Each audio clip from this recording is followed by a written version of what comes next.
ki cheng lo lai ya nu pi se na ba pai je ki cheng le hen khat hai chang in vai hom ta na de na lung thim rang si a lung thim na ki da ha po po le ui pi so mo na ba ji ta kan si le wangin ka ki cha e ko vali in chenum pon te ya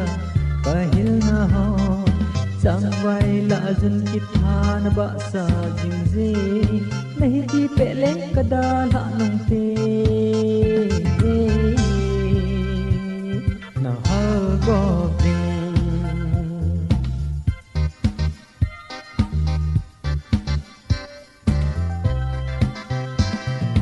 na chan na khelo lai sia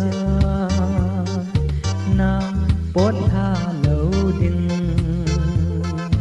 kaling bole le hi kai tai ya na ki gel am kai wang na lung khol khol jam ka zau ta po ki oi je plek chun na ni so bi nei so ta na te kalung si le wangin ka ki cha e ko wali in chenom pon te tia ka hil na ho sang vai la jun ki thana ba sa jing je nahi ti pele kada la nung te na ha go ding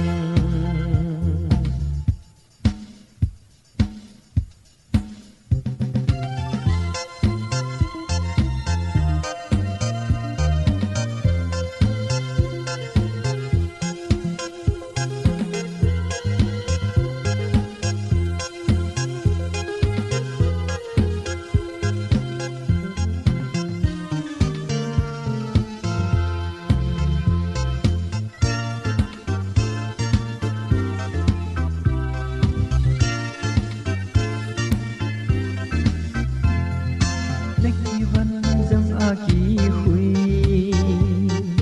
chai lâu lai ka bang ngen na phan se da la to na ba ki je ji na ki nei na bu ko me kom thop jing nin tin na man sang na ki da na man hung tam lo za ding kalong se le wangin ka ki cha e ko vali in chenom pon te tia ka hil na ho chang vai la jun ki than ba sa jing je nahi ti pele kada la nung te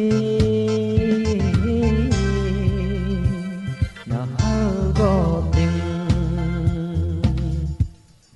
nahi ti pele kada la nung te